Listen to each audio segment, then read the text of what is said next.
How ridiculous should I go? As ridiculous as you want. Moo! Welcome back to the Castaway Consultants, where we teach future Survivor players how to survive the sins and curses of former players.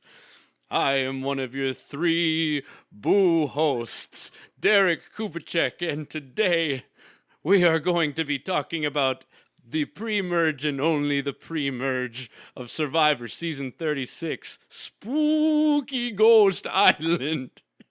And I am joined by two silently laughing boo hosts, Ryan, Stacy, and Josh Boosler. I don't know what I'm doing anymore. I was not expecting that at all. For those listening, that was completely unplanned. So it's gonna be the most entertaining part of this podcast. More entertaining than anything that happens on Ghost Island. At least in the pre-merge. Oh my gosh, that was great. That's what we call a hard landing. We're jumping right into it to bring it back. If there's any coming back from that, if you're still here, thank you. We're here talking about the pre-merge, only the pre-merge. If you are not spoiled on season 36 of Survivor, we're only going to be talking about the pre-merge. But guys, what do you think? How are you feeling? We're back from on the tails of season 50. We took a little break, a longer break than usual. Yep. We're back doing our rewind thing. It's good to be back. Ghost Island. It's fine. So far through the pre-merge, it's fine. I don't know. I know that this kind of gives away my must-watch answer, but this might be one of the most nothing pre-merges in the history of the show. I seriously feel almost nothing about none of the contestants. Even the things that happen, I'm just so neutral on. I have some strong opinions on just a few cast members.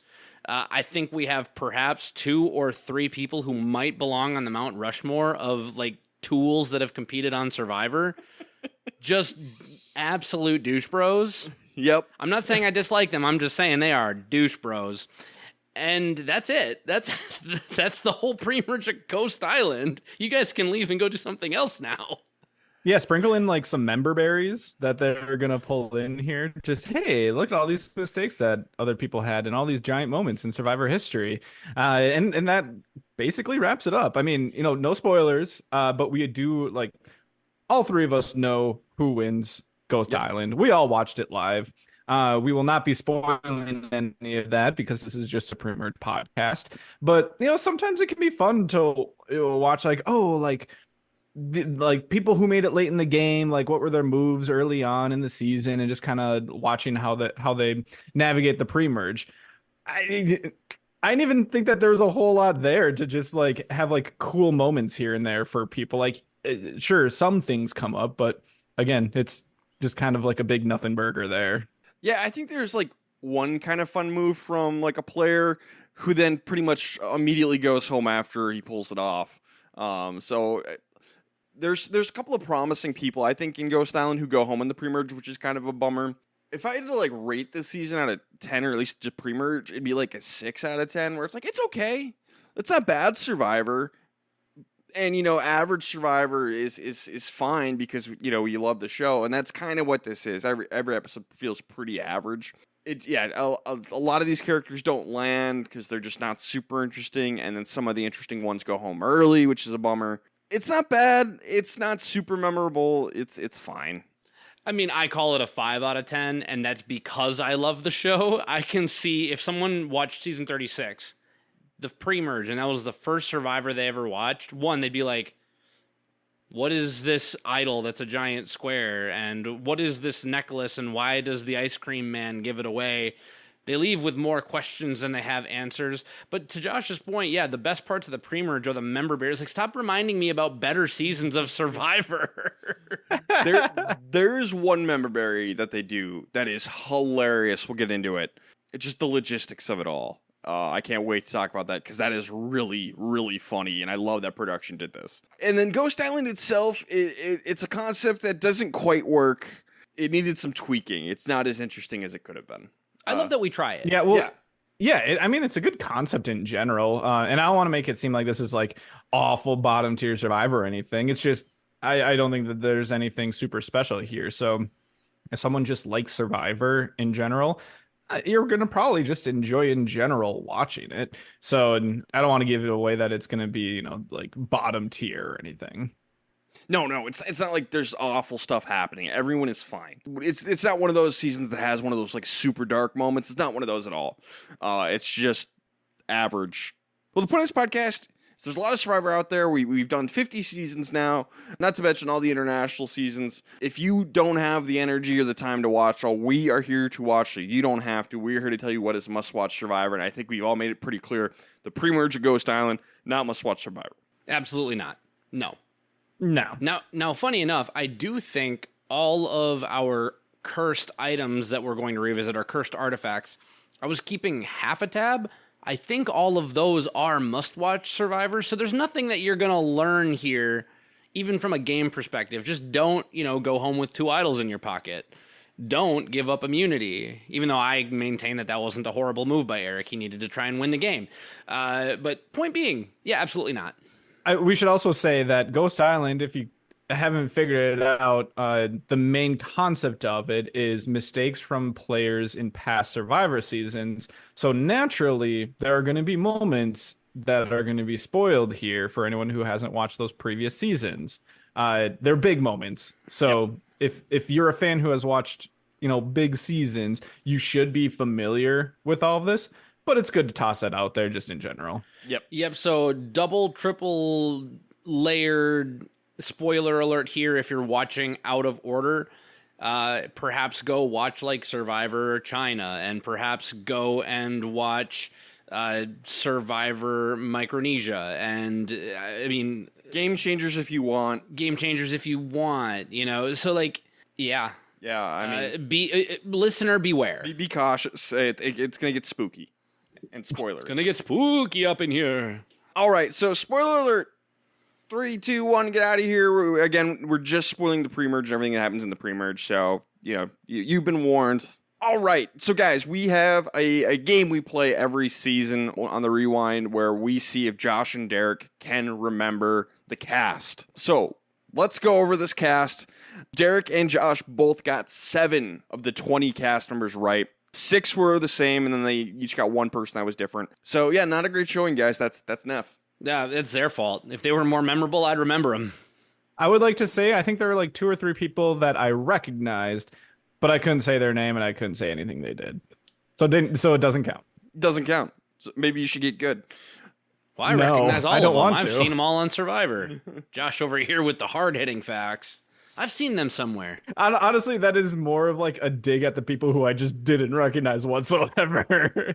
You left no impression at all. Okay, so let's start with the Orange Malolo tribe, which I gotta say, one of the unluckiest tribes in Survivor history. Just bad breaks for all of these people across the board. It does not go well for this tribe, and it's not really their fault. There's just some genuinely bad luck. I feel bad for him because there's a few people on this tribe who I really did like and wanted to see keep on playing, and they just get cut down early just because. Sucks to suck. That's the way it goes. Yep. So we have Brendan Shapiro, a physical education teacher from Virginia, Donathan Hurley, a caretaker from Kentucky, Jacob Derwin, a music teacher from New York, James Lim, a business analyst from New York, Jenna Bowman, an account executive from California, Laurel Johnson, a financial consultant from Minneapolis, Minnesota's own. Woo! Libby Vinsek, a social media strategist from Houston. Michael Yerger, a real estate agent from Los Angeles. Stephanie Gonzalez, who's in graphic sales from Florida. And Stephanie Johnson, a yoga instructor from Chicago. Yeah, 2 Stephanies. Yep, so 2 Stephanies. One is just going to go by Gonzalez. And she's going to be here a while, so make sure you get your Stephanie straight. And then we go over to the Navidi tribe in purple. Malolo is orange. We have Angela Perkins, an Army veteran from Ohio. Bradley Kalahigi, a law student from California. Chelsea Townsend, an EMT from Los Angeles. Chris Noble, a male model from New York City. Yes, but why male models? Tool. Yeah. I mean, I love him on my TV, but what a tool. He's one of the most entertaining cast members on the season. These guy's a tool. Oh, he's a casting W. Yep. An absolute casting W. I kind of want him on every season. He's so much better than I remember. I remembered like hating him. No. He's so maybe it's just because it's the rewatch, but I'm like, all right, I'm good with this. He's so much better and so much worse than I remembered. Anyway, I love it. Desiree Afuye, a student from New York City. Dominic Abate, construction supervisor from New York. Kellen Bechtold, a career consultant from Denver. Morgan Rickey, a marine animal trainer from Florida. Sebastian Noel, a fishing guide from Florida. And Wendell Holland, a furniture company owner from Philadelphia. So that is our 20 people, some more memorable than others. But yeah, that's who we're working with. Anything else? Should we jump into these episodes? we can just go ahead and jump right in. Should we go get spooky? Let's get spooks. All right, episode 1, Can You Reverse the Curse? So we're going to have an opening challenge. Both tribes have to elect a leader to make decisions for them. It's kind of like the opening of Samoa. Brendan is picked for Malolo. Chris is picked for Navidi. And this entire pre-merge, a lot of this is going to just be us and the show dunking on Chris. So, Chris, if you're listening, I'm not sorry. Big fan of the podcast, Chris Noble. I do love you, but this is going to... if there's trauma here, just turn it off. Maybe don't listen. But so they have to pick people to run legs of the challenge, and what's interesting is on the puzzle section, the leader can choose to forfeit and drop the puzzle and forfeit the challenge, giving the reward to the other tribe. But if you do forfeit, instead of losing, you at least get to keep fishing gear. So it's a kind of a risk-reward situation. And Chris is going to end up forfeiting for Navidi. He doesn't trust his person to get it done, Desiree, I believe. So they end up forfeiting. So I just thought that was kind of interesting. But Jeff is going to ask, like, oh, hey, guys, what did you think of your leader's decisions, in hindsight? And Dominic Abate, another highlight of the season. The big storyline for the season is the civil war brewing between Dominic and Chris. And this was around the time Captain America Civil War came out, or maybe a little after. So people were editing that movie poster with, Captain America versus Iron Man. It was Chris, Dominic, and then a bunch of the other cast members from Ghost Island. It was a great poster. The big storyline is these two are at each other's throats. They can't stand each other. And honestly, it's the highlight of the pre-merge for me, is just what is going to happen here. And we all know like what the result is going to end up being just because we've seen this season before. But even then, it's like I'm on the edge of my seat. Like I want to see like all the ins and outs of how this is going to work. And again, to spoil the pre-merge, it does not get resolved because both of these guys are going to make the merge just because they never end up going to tribal council together. But Dominic is going to speak up and say, yeah, I think we made some bad calls. And Chris will remember that. Yeah, we got some Emily flipping going on here, or maybe Emily is pulling her best Dominic Abate. He's going to push back on that. This was a bad idea. And Chris, he's got an ego, so he took that personally. Dominic is my favorite person from this season, and this was bad. As a big Dominic fan, this was real bad, dude. Not good. Just because he's your favorite doesn't mean he's the best player. That's fair.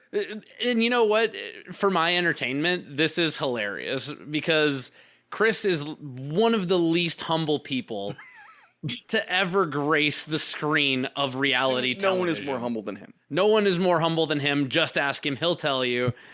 You have to say Survivor, not reality TV. There are some pretty big egos on the the weird edges of reality TV. I get that. I think Chris still makes it like pretty well known. He's good at everything. And Dom does not realize the hornet's nest that he's kicked. Oh yeah, he kicked the hornet's nest here, and it's bad. We're still on the mats. How would he? We're still on the mats here. Yep. But shut your mouth. Do not go for the bait when Jeff asks these kind of questions. Here's the rule. Anybody who looks like Trent from Transformers 1 or the remake of Friday the 13th probably has a huge ego, and you should probably just like, if you want them to leave you alone, just placate to their enormous ego. Vote them out later. Vote them out later. Tell them they're the best and then vote them out. Yep. Oh, you were a big threat. Just genre bear the crap out of Chris Noble. On Malolo, we're going to meet Michael Yerger. He's 18. He's going to tell everyone he is 23. I think this is a really, really smart call on his part, because if we go back to Will Wall from Millennials versus Gen X, he was 18, and behind the scenes, the jury had all kind of agreed they weren't going to vote for him because they didn't want to give the money to an 18-year-old because they thought he would ruin his life. So I think Michael's really, really, really smart here in not saying that, and it helps that he looks like he's 23. He does. Oh yeah, he could have said any age. It doesn't matter. This dude is just built. Yep. I mean, I don't think he could have said more than 25, but like he could have said 25. Yeah. And he could have sold it. And this is like taking the whole thing that we've been saying for 35 previous Rewind seasons and our current watches. You probably don't want to act your age in Survivor unless you're late 20s up through your mid 30s. Then you can act your age, but like if you're too young, don't act too young. If you're too old, stop acting that old. And I'll give Michael a ton of credit throughout the entire pre-merge. I think he does a really, really good job. Yeah, he sells. I would buy him as a 22-year-old. Like even knowing that he's 18, I kind of forgot that he was 18. Yep. On Navidi, Chris and Sebastian, both originally from Florida, both kind of similar in the kind of the stuff they like. So they're going to make an alliance, but they are away from the group long enough bonding that the others notice. But Chris and Sebastian, their initial plan is to target Dominic. Shocker. We're off and rolling. Back on Malolo, Jacob, Jacob was fun. He's not here for long. I enjoyed Jacob. He doesn't deserve to be here for long. In fact, he gets to stay longer than he deserves. Yes. He's awful. He's really bad. Some ideas. The guy's got ideas. Yeah, and I think this is important because he's clearly a super fan of the game, and he's gotten his head. He probably prepared so much for this moment going into it that he's like, okay, I'm going to, look in these specific areas for idols. I'm going to like take all these risks, and it's like in reality, you have to play so much more subtle of a game than that, and he thought that he was at times just in way too much like risk and like just jumped all the way to level 10 of needing to repair his game when he probably didn't need to. So any super fans out there, which if you're listening to this podcast you're probably a super fan, just cool it. Take it easy, one day at a time, and don't feel like if you just get slightly behind at any time that you need to just go to extremes. He shoots himself through both socks. and shoes. The lesson here, and my read on Jacob, is that he is a Survivor superfan who had himself convinced of the right way to play, but he was very wrong. Yep. So he went out with a plan and he didn't listen to our Rick Devens podcast where Rick is like, go out with a plan, but get ready to throw that plan away. Like, don't make it too rigid. He's like, no, I'm going to, like you said, Ryan, I'm going to do this, do this, and then I'm going to let the ocean steal my shoes. Yep. He loses one shoe to the ocean. But then he's going to go idol hunting and gets noticed. And then to make things worse, the whole group goes off to go swimming or something. He decides to stay back. Stay with the group, bond, and get to know people. But what he's going to do is he's going to check their supply of rice for an idol clue. So he dumps it. He filters it all into his dirty sock to check for a clue. And then he dumps it all back in. So I'm like, if I'm on Malolo and I'm watching this back, I'm like puking my guts out. This was so gross. There's so many other ways that you could have done this. And also, like, again, just going back to what I said, like, he has ideas of things that he wants to do beforehand. Like, this is clearly something that he thought of before he was even on the island of like, okay, these are the places that they could be hiding idols. So I'm going to take the opportunity when I can to check those places. Okay, but he's sacrificing very, very valuable social bonding time for the 1 in 100 chance that they put an idol in the rice or a clue. So you're saying there's a chance? I guess. Shake it up real quick. Just pick it up and like, oh, cool, this is our rice. And like, oh no, there's nothing in there. You know what? Maybe the sock is what cursed Malolo. Yeah, the stank of Jacob's sock cursed Malolo. Stanky sock. Probably. Ugh. What a jackwagon. Yep. Seriously? I mean, Max got voted off for putting his... What was it? Warty foot in the water. Someone asked him to put his feet in the water. I think it was a nurse or something that was on the tribe with him, and he got voted out for that. Back on Navidi, Sebastian and Wendell are going to bond, and Sebastian is going to tell Wendell that Dominic is the target. And this is news to Wendell because Wendell likes Dominic. They're going to kind of become a duo for this pre-merge. So Wendell's going to let Dominic know. Dominic deduces Sebastian is not the mastermind of this. It's got to be Chris. To be clear, What was your first clue? Seabass, another one of the tools on this season. Like, again, I love the guy. He's not as much as Chris is, but man, oh man. If you were to rank every contestant ever from least likely to be a stoner to most likely to be a stoner, Sebastian might be at the top of that list. Oh, yeah, there'd be Vincent Feathers. Ooh. I think he beats Vince. You think he beats Vince? Yep. Vince maybe does like peyote in the desert. But most likely to be a stoner, I'd say it's like Sebastian and maybe Fabio. Yeah, Sebastian and Fabio are the two that come to my head. Ozzy, I think he's in there. Yeah, Ozzy. But yeah, stoner wise, I think Sebastian may be number one. I think Rupert would share. Rupert would be very interesting in a blunt rotation of Survivor players. That's a podcast we could do. I'm just picturing that 70s show. Yeah. Yep. With Survivor contestants. Seabass to Shane Powers to Fabio to Frank Garrison is Red. Oh my God. All right, guys. Next podcast is going to be our ideal blunt rotation of Survivor players and our nightmare. This is a family rotation. podcast. This is a family podcast. Jenna and Haley have to be up there too. Yeah, yep. The entire no No callers. Bunch of free spirits. Yeah. Frank Garrison is Red is perfect. That is 100% accurate. We're going to go to the immunity challenge, which Davidi is going to win. We're going to hear that a lot. Jacob is going to really talk about how great Malolo is. And he's like, this is the greatest tribe of all time. You know, we're going to be a Hall of Fame tribe. And Davidi's going to be, since they won, they get the option to send somebody to Ghost Island. And they don't know what this is yet. So because Jacob was talking some smack, they send Jacob. And Jacob's gonna be like, yes, this was my plan all along. You activated my trap card. I wanted to be sent to Ghost Island, so I talked some smack. Yeah, it worked out perfectly. I don't know what to believe here. I don't believe this. Maybe it could be true.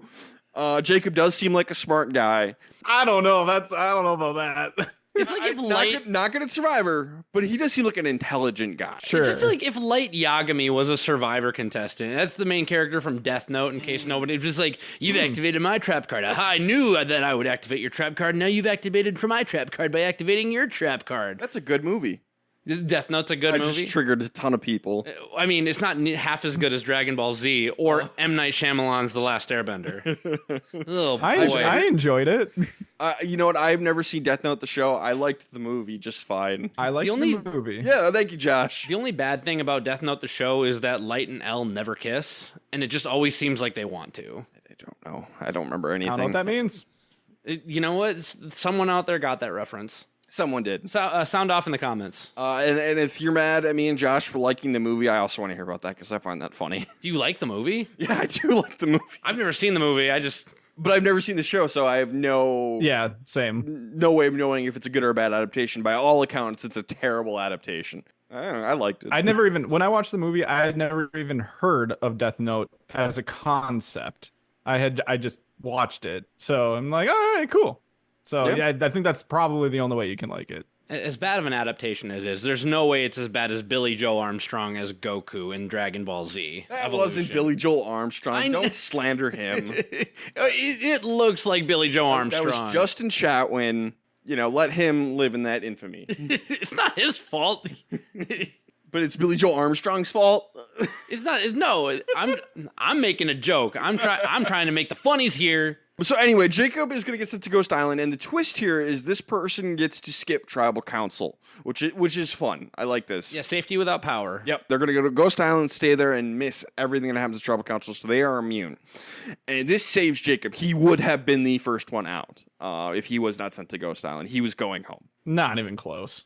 So Ghost Island, Jacob gets to play a game where if he wins, he gets an advantage. If he loses his vote. Now we are really getting into the modern era of Survivor. Mm-hmm. He decides to play, which I think he should because he's in a horrible spot.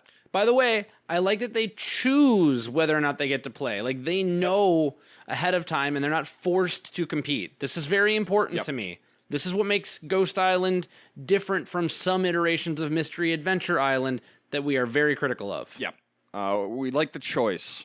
And this is kind of like the dawn of journeys, if you will. Mystery Adventure Island, Ghost Island, Journeys, all of that. This is the first time that people are being sequestered. You know, we had Exile Island, but this is completely different because it is a known location that has, everyone can assume, advantages or the chance at advantages. So from here, like this, if we're gonna talk about the most important consultant aspect of Ghost Island Premerge, it's that. It's how to handle journeys. Yep. Jacob needed to go on this journey because he's in a horrible spot, and yeah, he needs anything he can. Anyone else, it probably hurts their game, except maybe Gonzalez. It's weird, like if you fast forward to like today, like let's say there's Ghost Island 2. I would 100% agree with you. Ghost Island 1, where journeys have never existed up until this point, I think it's free reign. It seems like there's no consequences to being on the island, or potentially. I feel like people don't know how to react to, like, it doesn't at least seem like people are being targeted because they might have the opportunity at advantage. Right. That's going to very quickly change in future seasons, but at least in the pre-merge here, it doesn't seem like it. So Jacob wins. He gets Sierra Dawn Thomas's legacy advantage from Game Changers that she royally fumbled at the hands of Sarah Lucina. But he doesn't get to keep it. He gets to will it to somebody else on Navidi in the hopes that maybe you can build an alliance off that. Jacob's not going to make it far enough in the game for this to matter. But he's going to will it to Morgan over on Navidi. So sucks to suck for Jacob. I love that he writes his name on it. Like, you did not have this, but, you know, congrats. You put your name on a piece of Survivor history, I guess. Yeah, it's there now. Back on Malolo, Jacob's not a factor, so we got to figure out who the other 9 is going. Donathan is going to say Gonzalez was talking over him during the challenge, so he thinks she should go. Gonzalez feels that Donathan is the weakest, so she feels like he should go. It seems like Stephanie Johnson is the one who ultimately makes the call. She sees Gonzalez as playing really hard and very cutthroat, whereas Donathan is very controllable, kind of meek. So she pushes everyone toward Gonzalez. I'm sure it doesn't help that she's another Stephanie, and there's only room on this island for one Stephanie kind of thing. We've seen that before. At Tribal Council, Gonzalez is going to do the thing where she gets up and talks to everybody. Yeah, she's playing hard, probably too hard, it seems. It does her no good. It is 8 votes for Gonzalez, 1 for Donathan. Unanimous in a kind of a weird situation where the original unanimous target, let's be honest, Jacob, was not an option. So everyone got on board with the next option, and we all did it together as a tribe. I'll say it was the right move. Yeah, it's hard to gauge exactly where Stephanie Gonzalez went wrong here. I'm just going to try and read between some lines or latch onto a few things that were said, and it's like, you've got 2 ears in one mouth, and she was acting maybe like she had 2 mouths in one ear. So she could have done better at listening instead of trying to impose on other people and try and cast things around. But we didn't get to see a whole lot else. Yep. So I'm just going to agree with you. It's a unanimous first vote. No battle lines drawn. You just gotta take the L/W and move on. Yep, this is a perfectly fine vote. If it was unanimous for Donathan, I would have said it was the right move there too. Yeah. Best player of the episode, Derek. Yeah, so for episode 1, I had 2 potential bests, but I ended up landing on Michael because I really liked the way he positioned himself within his tribe, but also with going in with the great plan of, hey, I'm 18, but you know what? I'm actually going to be 22. I've got my story locked up, and I'm going to not act my age. So I was very impressed with the start of his game here in episode 1. I went with Stephanie. There wasn't a ton here, but it seemed like it was mostly her decision or her influence that pushed the vote towards other Stephanie. And so I'm going to at least just give her credit for that. Congrats. You got the move to go to someone else, and it seemed like someone who she wasn't really close with. Yeah, I agree with Josh. It's Stephanie. I gave an honorable mention to Michael. I'm not going to fight y'all on it. Worst player, Josh, who do you got? Slam dunk home run, Jacob. Doing too much. Clearly, you planned out things that you wanted to do before even hitting the beach. And you need to be able to just go with the flow. Don't underestimate how important those social situations are right away at the beginning of the game. Don't try to do too much. You should have been going home, and you were saved by a completely new facet of the game. So congrats. But he was a mastermind and got himself sent there. No, Yeah, even if definitely, he 100% planned that. well, okay, for a second, I'm gonna give him the benefit of the doubt and say yes, this was his plan. So he saved himself, right? Well, he dug himself this hole that he needed to be saved all in one episode. He socially ostracized himself. He was blatantly idle hunting. It's Jacob. I mean, dishonorable mention to Dominic for kicking the hornet's nest named Chris Noble. Dishonorable mention to Chris Noble and Seabass for douche broing it out too hard together. Douche broing too close to the sun. But somehow amidst all of that, Jacob, that was bad, dude. And this is a two-part episode, 2-hour episode, two people go home. So this is the rise and fall of Jacob Derwin. Can I just say, it is really funny to me that I compared him to Light Yagami from Death Note, and he wrote his own name on a piece of paper in Survivor. Like, I did not do that on purpose. That's funny. But spoiler alert, he's the next person out. So, like... And he wrote Morgan's name. And he wrote Morgan's name. She's third out. Oh, no. Oh, no. It's the Death Note. This is Survivor Death Note. I didn't even mean for this to happen. Oh, my God. This is great. So part 2, Dominic's going to go idol hunting during the night and somehow finds an idol in the pitch black. He finds Andrea's idol from Kara Moen that she went home with that in her pocket. Jacob is still on Ghost Island. He's going to build a fake idol, and he tells the tribe that it's real, and he's like, I'm just going to get rid of this. I'm going to play this to the next tribal council. Brendan is going to ask, hey, so did you get a note with it? Do you have the note that confirms that this is an idol? Ooh. Not the death note, the idol note. And Jacob's like, oh, yeah, but I left it at Ghost Island. So no one believes him. Great job on Brendan's part. Oopsies. Excellent. Which, by the way, if anyone from Survivor Production listens to this podcast, I've suggested at least once before, but I'm going to say it again here.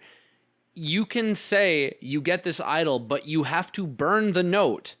So it's a real idol, but there is no written proof of it. Yeah, that'd be fun. That would be a fun one. Like, hey, non-transferable, burn the note, or bury it, or like have the note painted on a tree. You can't take it with you. Exactly. That'd just be some fun ways to like just change it up. So it's like, oh, I have an idol. Well, prove it. Show me the paper. I literally can't. The instructions told me to burn it. Ha. It was painted on a tree on Ghost Island too. Yeah. So great idea for production, and that is something that if I ever see it, it was our idea, my idea first. Yes. So the plan is to make Jacob feel safe and then vote him out because no one believes him and no one wants him around. Dominic is going to try to make peace with Chris. Chris directly asks him if he has the idol. Dominic is spooked. It's Ghost Island, he is spooked. So he ends up making a fake idol and using the note, the real note, to show it to Chris and be like, yeah, I do have the idol. But this is the fake idol with the real note. And Dominic promises to play it for Chris if he needs it. I think Dominic's overplaying it a little bit here. He's absolutely overplaying it. Yeah, I don't think this was a good idea because Chris does not trust him at all. Chris is like, something's off here. I don't know what it is, but something's off. Not great, Dominic. Like, I don't mind Dominic trying to salvage every angle. I mean, and I know that there's recency bias with talking about 50, but we very much criticized Jonathan on 50 for him saying, like, I will never work with this person, and then we praised Evans for being like, I can do it.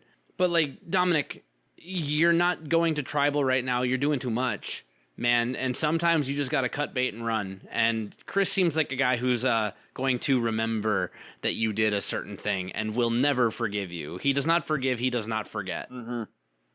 Well, and even more than that, just because, you know, Dom's thought process here is, oh, I'm going to make a fake idol, show him the note from the real idol, and then he's going to think that I have an idol, but it's a fake.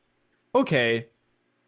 But you actually do have an idol. So what is the benefit here? Like, if Chris thinks that you have an idol The only results are, he's gonna, target you more, maybe try to split the vote and flush the idol. I think all this leaves you up to is potentially going home with an idol in your pocket. Best case scenario, you play the idol anyways, and it's exactly what Chris expects. So it doesn't really make sense. I think it would have just made it just would have been better just to keep it as a secret idol and just, oh, surprise, I blindsided you with this idol. To me, the option that he's setting up is giving him the fake idol with the note. And so then Chris thinks he has a real idol, but Dominic has the real idol. Dom plays the idol and sends Chris home thinking that he had his real idol. I think that's what it is, but I don't know. And we'll never know, I don't think. And that juice is not worth the squeeze. No.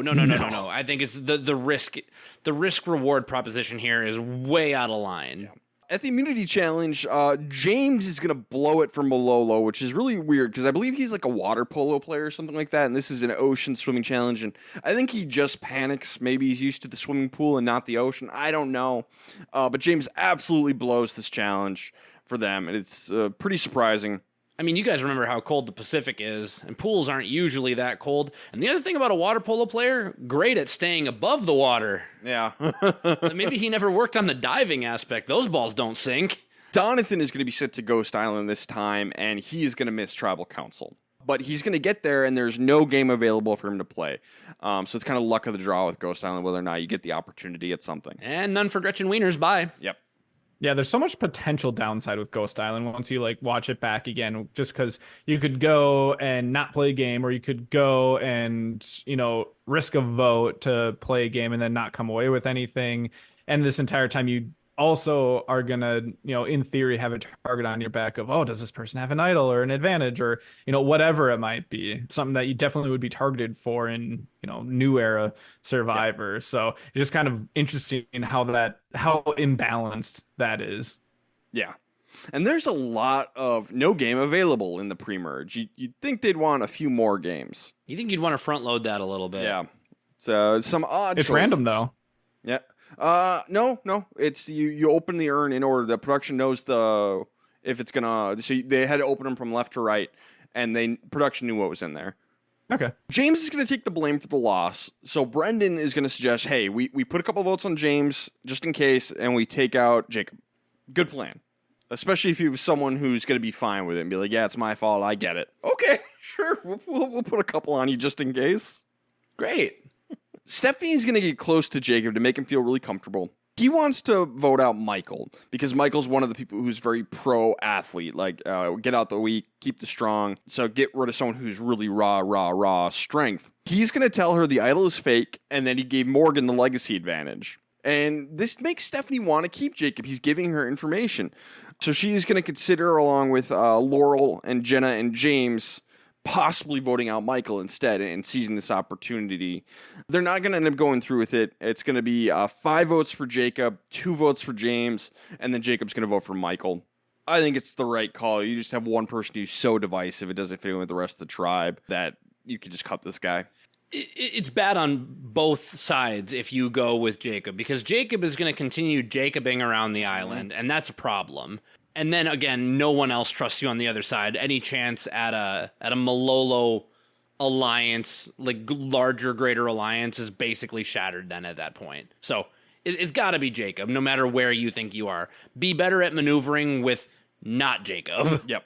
Yeah, you don't want to have just that one floater out there because you never know when a swap's going to come, and if they feel alienated. To his credit, he did everything that he really could, and he's trying to make bonds. But even if you think he's closer to you now or making that bond with you, it could just be, a facade, and he'll know that he was on the outside. And then if there is a swap, none of this could matter. So it might as well just take that out. He's kind of a wild card. Get rid of that. Best player. I'm going to go with Brendan for asking Jacob about the idol note, and he got the split vote going between Jacob and James. So Brendan. I went with Stephanie for cozying up to Jacob, and then ultimately, I think, making the right decision. She had the power, she had the ability to do something, and sometimes the right move is no move. We'll see how much I stick to that in this season in particular, but I think Stephanie, in this case, made the right choice.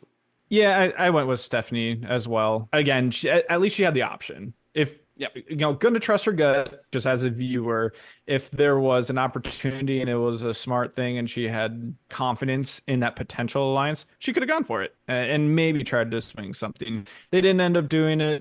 They got him out, but at least, she proved that she was a good enough Survivor player to have that option. I gave her an honorable mention, so I get it. Worst player, Derek, who do you got? Yeah, this is between two. I have Dominic as one potential because of showing the idol / fake idol to Chris and trying to salvage something out of nothing. But ultimately, I'm going to land on James for being a water polo player who can't get it done in the water, and then basically saying, like, yeah, I get it if you vote for me. And really the tiebreaker is the, yeah, I get it if you vote for me. You got to try and figure out more than that. He doesn't really, totally lay down, but I don't even really like partially laying down. I think you got to be able to move on and move past it more quickly.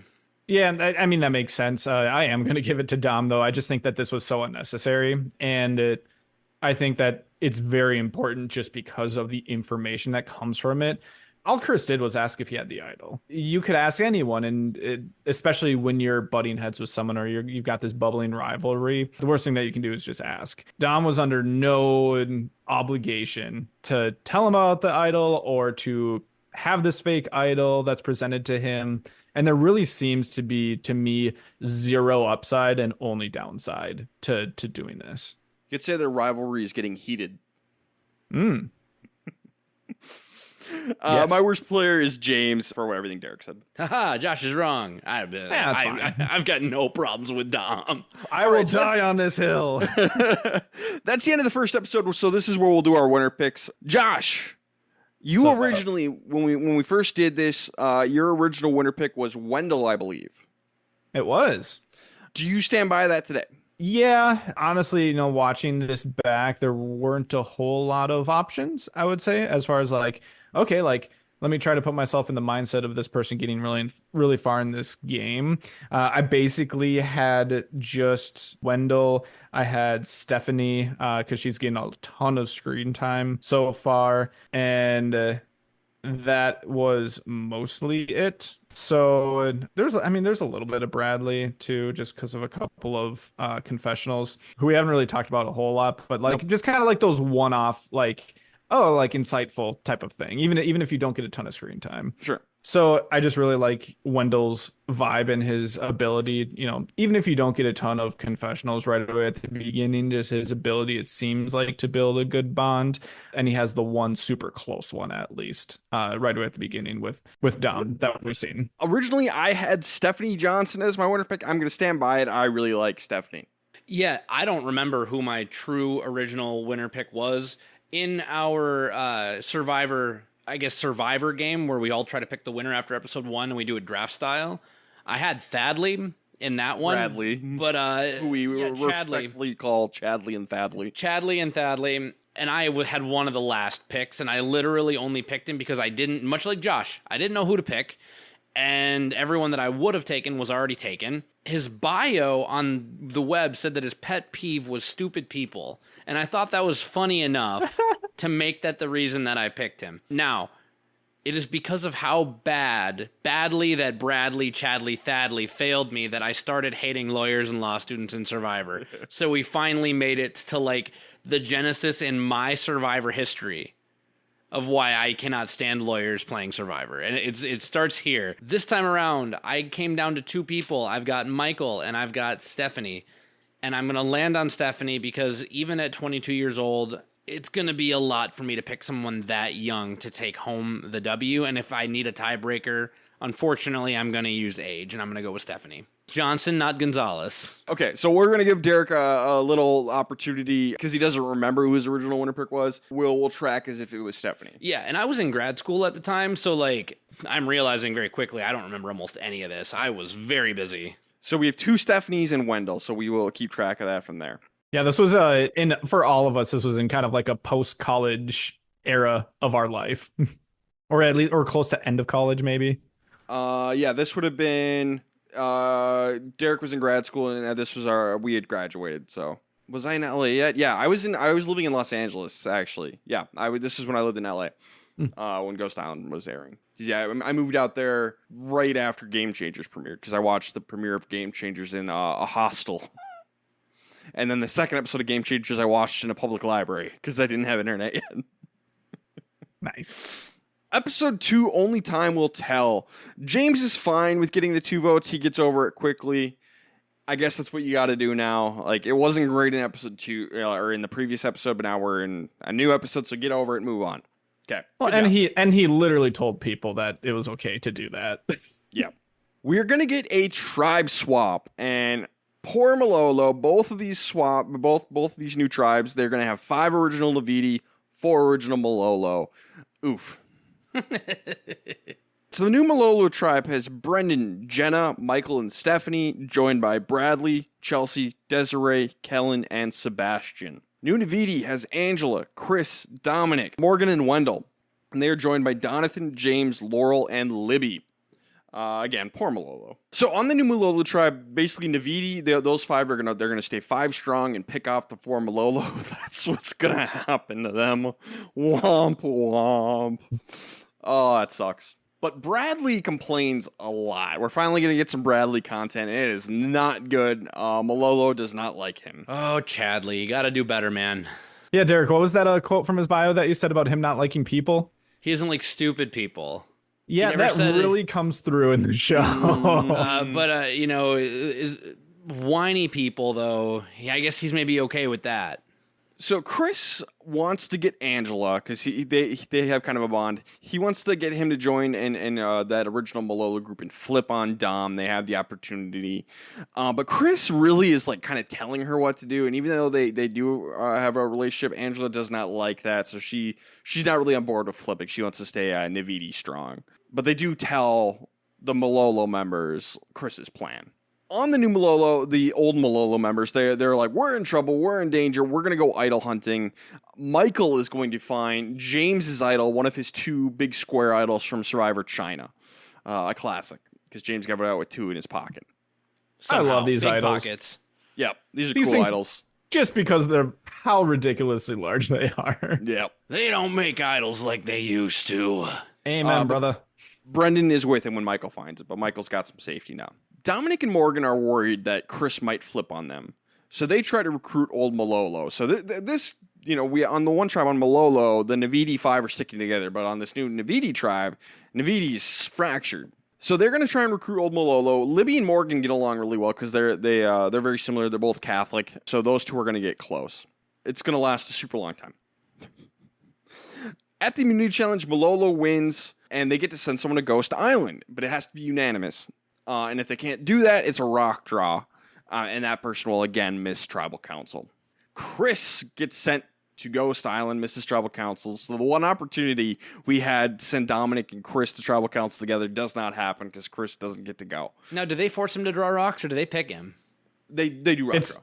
Yeah, from here through the rest of the pre-merge, every single one is going to be a rock draw. That's what I thought I remembered, but I just wanted to make sure we said, obviously the right move here is to not give the majority of anyone a consensus. Either way, it makes it look bad. It's just a tough break for old Malolo that it's 5-4. Make him draw rocks. Chris gets no game, which I think that's such a weird production decision. 3 Ghost Islands and when you had 2 no games, that's weird. It's a weird way to start the twist, yeah. It's like they randomized which ones have it, but you don't have to do that. Yeah. You could have, spiced it up. So now it's 4-4, and Angela wants to stay loyal to Navidi. So they all talk. Angela, Wendell, Dominic, and Morgan. They're like, okay, we're gonna plan to vote Libby. We'll go to rocks, and that's what they're telling Angela. But Wendell, Dominic, and Morgan are like, okay, we're actually just gonna flip on Angela because she's close to Chris. We don't need her. Oh, poor Angela. Well, and who wants to go to rocks? Yeah, and who wants to go to rocks in the pre-merge? Dominic is going to show Malolo his fake idol to try and build trust, but James is going to wonder, does he have the real idol too? Does he have both? And he's just playing us. Good job, James. Doing the business analysts of the world proud in this one specific aspect. And here's why he noticed, because Dom is going to tell them, this is just a fake idol. This is just something I made to fool Chris. Well, he does this. He's holding the idol note in his hand. Where'd you get the note, Dom? Yeah. Yep, and again, this is almost the exact same thing as last. Like the last was, why give up this information? Because now you're just, yeah, you have the idol, but now people think that you have the idol when they didn't need to think that before. And I think he said something along the lines of like, "Oh, this is just a note from Tree Mail." You sure about that? So James is like, maybe we could seize the opportunity and not vote out Angela and kind of just take control a little bit here and vote out one of the three in power. And then he lands on Morgan because they want to save Wendell. And Dom might have an idol. Wendell's good for challenges. So land on Morgan. Libby is close to Morgan. She says she'd rather take out Angela than Morgan. So that's kind of the debate. Like, we can just go up the middle and cut this Navidi group down. Which one do we go with? At Tribal Council, Angela's going to do the thing where she's like, yeah, I'm kind of the swing vote and talks way too much. But it's going to end up being 4 votes for Morgan, 3 for Angela, 1 for Libby from Angela. That must have been a fun Tribal Council for her. So Morgan's going to go home here. The Death Note legacy advantage continues. She's going to pass it on to Dominic. The trend will not continue from here. No. Well, yeah, because Jacob didn't write the name. Yeah, Jacob didn't write the name. He holds the power. He holds all the He power. cursed Malolo, and then himself, and then Morgan. Yep, womp womp. So what's the right move here? Basically, Navidi's a mess. So the Malolo 4, they need to pick which side they feel more comfortable with. Angela and Chris, and then they find out Angela's not even going to vote with them. Or the 3, Wendell, Dominic, and Morgan. So maybe there is an argument they should... If Libby feels strong, like I really get along with Morgan, I think we should stick with them, and we'll still have the numbers because Chris is not going to go with them. There is an argument that they should have voted at Angela. Build bonds, build numbers that way. So I don't know. What do you guys think? To me, they did the right thing, and it's actually no question in my mind. One, avoid Dominic because there's a chance he has a real idol, and I think that's okay, especially because he had a note in his hand. Wendell or Morgan, I don't care. Whichever one you get along with, whichever one is better in challenges, I don't really care how you make the decision here. The point is, you know that Dominic is going to be voting for Angela. You know that Chris and Angela are close. You know that Malolo's outnumbered on the other tribe. You want to keep Navidi fighting over here as much as you can, no matter how much you like people. So vote out Morgan and keep all of the fighting parties here. This was like the best of both worlds. Maybe it would have been better to vote out Wendell because Wendell was probably a better Survivor player than Morgan was, but they don't know that yet. So they just went with what felt right. I'm okay with either Wendell or Morgan. Yeah, and this is the most interesting vote of the pre-merge. Mm-hmm. And for old Malolo, it's kind of a no-lose situation. I think there's there's better options than other ones, but I do think that they picked the right one, just because of exactly what Derek is saying. If you do, you could take one route and it's kind of like the easy route, just like, sure, take out Angela.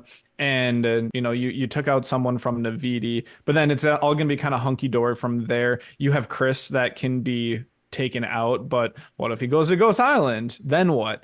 At least this way, there's a lot of disruption on the tribe when you're already going to be kind of in the minority. So now, if you do go back to Tribal Council, you're actually going to have the leg up, it seems, just because there's going to be so much infighting. So I thought it actually took me a long time to think through all those options, just because it didn't seem like it was like naturally, it just felt wrong.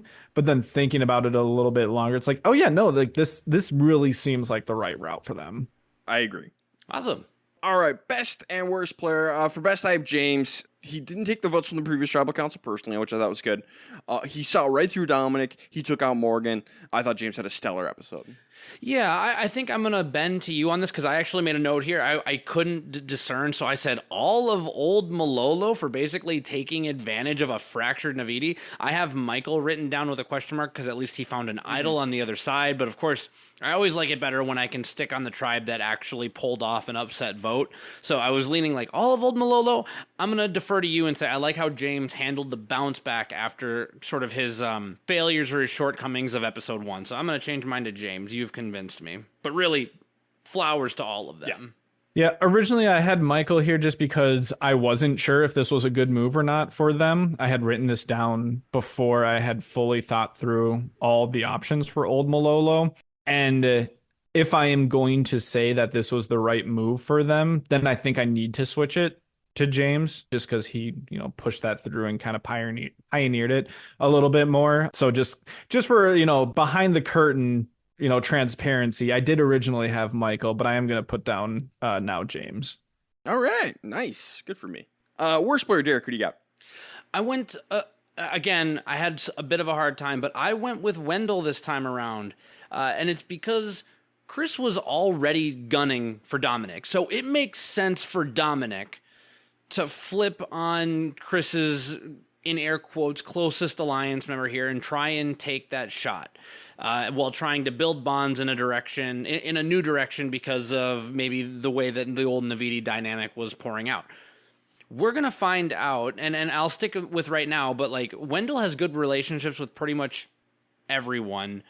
He goes with Dominic here and kind of lets Dominic drag him through the mud a little bit. Like, Wendell had more to lose by flipping on Angela, and he may or may not end up losing it, but at least at this point, those chips are up in the air. So I had Wendell. Oh, and also Dom got the legacy advantage. We did see that at the end of this episode. He didn't really do it, but like there's a small positive for him. He had a good enough social bond with Morgan to get that. Correct. I went with Chris. This just felt like it was kind of, we're seeing a little bit more about the downside of Chris here, like just socially. He's willing to just go to whatever lengths. It feels like Dom's trying to avoid a little bit more of the confrontation or like the battle. Like he's gonna be okay doing that if he needs to, but Chris really seems to be pushing forward for it. No, we really need to, turn on each other here. And maybe that is the right thing to do if you feel threatened about it, but it just seems so unnecessary. And then he also is not really, he's not securing Angela in the best way. So we're going to get to a point where Angela has to question whether or not she is going to die on the Chris Hill or not. And I think she even says, at one point, like, no, I'm not going to turn on, Navidi. So that kind of tells me that Chris doesn't have the sway that he might think that he does have within that alliance. What? So Chris. I went with Angela just for being too loyal to Morgan, Donathan, and Wendell, who were more than willing to cut her. She was alone in the votes. So I had Angela. I think you guys make great points, and there's a lot of bad gameplay here. I refuse to fight you on Angela having a horrible episode here. It's just because, all of old Navidi had the rug pulled on them a little bit here that I landed on Wendell. But yeah, I'm not gonna defend Angela. It wasn't great for any of those five. No, poor showing, very poor. I enjoy when we have like three bests, like three different bests between the three of us. I do enjoy a little bit more when we have three different worsts. And they're all very fair. I want to pause here, and I actually want to talk about something. So earlier when we said, make them go to rocks for who goes to Ghost Island, is there a world here where old Navidi on the winning tribe sends someone of the four to Ghost Island? Like they basically abstain and say, yes, you can pick someone to send to Ghost Island to keep them safe. And then the numbers are 5-3 instead of getting dropped 4-4. Is there a world where you let that happen? But then they could get an advantage. No, right? They absolutely could. But like with the randomness, it could happen anyway. So is there a world where you try and nudge in that direction to keep the numbers with there being an advantage out there that you may or may not get? I never thought about that before, so I wanted to at least bring it up. I think the safety without power is more important here than the risk of potentially having an advantage. I think that's what they're thinking about. I think that they would want to send someone from the opposite original tribe just because then they're down in the numbers, one more person. If you could have no game, or you could decline the game. There's so many things that could come into play. And I think they realize that. So I think they're more thinking about the numbers advantage when it comes to tribal council. So maybe like a really savvy Survivor player on old Navidi in that situation is like, hey, we're going to talk about this for a second. Is there anybody in particular that you guys want to send? And if they're like, oh, we want to send Chris, then you say like, all right, yeah, we're going to go to Rocks. But like, let's say they want to send James. Maybe it's like, I'm okay with James going. And then like maybe you start a chain reaction and then they do go up 5-3. But then old Malolo shouldn't want James to go. They should want someone from the but they don't get to pick. It's unanimous. No. I know that. I know it's, but like if they pick someone and like they should want like Chris to go, but like let's say on the off chance that they explore it and they actually want to send James. But they shouldn't. They shouldn't, but what if they do? That's what I'm saying. Like a savvy Survivor take player. advantage of it, but like, Yeah. there's no way. I'm just saying, like, these are the options. Episode 3, Trust Your Gut. Angela is pissed at Dominic and Wendell. What? Shocker. Dominic is going to tell Wendell about his idol. Jeez, Dominic. Yeah, like, you want to learn to keep your mouth shut? Like, damn. I mean, I guess he doesn't want Wendell finding out about a fake idol, but I guess, Yeah, but like, everyone already knows about the fake idol, though, so I don't, whatever. Keep a secret, Dom. I don't mind this one. Like if you're just gonna tell Wendell about it, like if he's gonna be your number one and you're gonna, be voting together, right or wrong, sure. Especially since you've told so many other people about this fake idol. I'm okay with it. Reward challenge. We're going to mix things up this time. Navidi wins, and because it's the reward challenge, we're going to send someone to Ghost Island now. So they're going to come back for the immunity challenge, and nobody's going to get safety without power. And that's going to be the way it is from here on out. So they do the rock draw thing again. Kellen is going to get sent to Ghost Island. She has the opportunity to play a game for an advantage, but she's going to decline, which I love, because they are up 5-4. She doesn't want to risk losing her vote and making it a tie. So she is going to decline the offer and keep her vote and just make sure her side keeps the numbers advantage. I love it. Kellen Bechtold, mathematician. Chanel, bad at math. Yes. Just I'm never going to miss an opportunity to dunk on Chanel. The only thing I'm going to say about this is there has not been a scenario, I don't think, just because I don't think we got much information from Jacob, that would tell people that you can lose your vote at Ghost Island. So there's an opportunity here to, risk your vote, potentially lose it, but still be a good liar and convince people that you still have your vote, because it's not going to come up as a question. Like people aren't going to say like, oh, did you lose your vote at Ghost Island? Right. So I think that there is still room here if you want to take the risk to do that. And if you do lose your vote, basically don't give any of that information away and still assume that it's only, that it's still a 5-4 advantage. Sure. But let's be clear. Don't risk your vote if you're Kellen. I want to make that very clear. Kellen makes the right move 100%. Period. Yes. 5-4 is, one away. You need that vote. Angela and Chris, they decide to flip. They're going to join Malolo, and they want to split the votes on Dominic and Wendell. But Laurel and Donathan like Wendell more than Chris. Shocker. I can't see it. I really don't understand. Why would anyone like Wendell more than Chris, best man alive, noble? So they want to go the other way. They bond with them, so we get some Dominic and Laurel bonding with Wendell and Donathan. Strike that, reverse it, whatever, you know what I mean. But Dominic is going to tell Laurel about his idol. Okay, now we've gone too far. Oh my gosh, Tom. It's become information. Yeah, at this point, tell everyone, because that is going to leak. Just don't tell Chris, maybe, but tell everyone else. It's fine. Good Lord.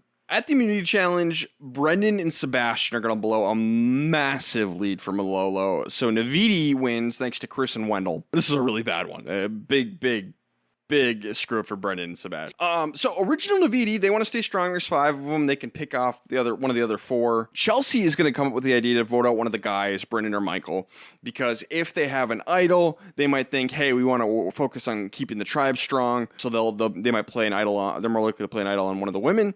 So they're like, let's vote out one of the guys instead. Really smart thinking from Chelsea. She's 100% right. Yep, I got no notes. Michael and Brendan, they're going to fill in Stephanie and Jenna on the idol just so they're all on the same page. So they have a 25% chance now. They just got to play the idol correctly. At Tribal Council, they're going to go off on Bradley, and they're going to be like, he's the leader. Sebastian and Chelsea, you two are on the bottom. Michael is going to pull out the idol, and he's going to come with a decent lie, I think. He's like, because James was sent home with 2 idols in his pocket, this idol's actually a double idol. I get to play it on 2 of us. That's believable. That's actually believable. This is like the one. This is exactly something that Survivor would do.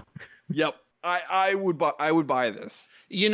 Having watched seasons 41 through 50, I might buy it. But in season 36, I'm not buying this for 1 second. Prove it. That would have been smart. Navidi should prove it. Tell them to prove it. But show me the note. They're going to say they're targeting Bradley. So now there's no reason for anyone to flip. Because, like, okay, so we will just stay strong and hope this works for us. If they play the idol, Bradley goes home. The rest of us are safe. So there's no reason for them to flip now. So they screwed up. Michael screws up here saying Bradley is our target. If they wanted to do this right, they say just throw your vote away, just vote for someone random, and it won't be you or something like that. I don't know. But they screwed up here. It's almost like the better thing would have been to single out one person on the other side and try and tell them about the idol. And like, yeah, your spot might get blown up, but if you can pick the right person and scare them enough, maybe you could have brought over one vote by bringing them in and giving them the information, at least partial information about the existence of an idol. So there's a good plan, like the bones of a plan, but the finish is and the execution is a little shoddy. Yep. But I like the idea here. You're already in a tough situation. You're trying to better your odds from 25%. Anything you do is, I think, a good stab. Yeah, I think it's a lot more about what you do with the idol than, playing it correctly. Obviously, if you play it correctly, awesome. I typically prefer when people pull the idol out before tribal council, just because I think that it's so difficult to get people to change their votes when they're actually at tribal council already. So I think I would have preferred Michael to try to make a move while they're still on the beach, show people the idol, tell them like, come on, like this is the idol from Survivor China. So there's no risk of this being confused as a fake. So people know that it's real. Maybe you don't go with the lie that it's worth 2 idols or that you can make 2 people safe. But I think that you might be able to convince someone, or at least have a better chance than if you're already at tribal council, of getting someone just to switch in a second. So Michael's going to get up and play this on himself and Brendan, and then he turns around to gauge reactions and misreads it because Brendan's the one who's getting the votes. And then he changes his mind and says it's only worth 1. It's only 1 idol. I'm playing it on Stephanie. So good on Navidi. They didn't give away the game. So it's going to be 5 votes for Brendan, 4 votes for Bradley. Good move for Navidi. They managed to survive this idol threat and take out Brendan. That was a solid move. Yep. I agree. So, yeah, good for them. Let's do best and worst player. Josh, who do you got? I'm going to give it to Kellen here. She was on the right side of the vote and then actually had the option to make a decision, which has been rare so far at Ghost Island. And she made the right one.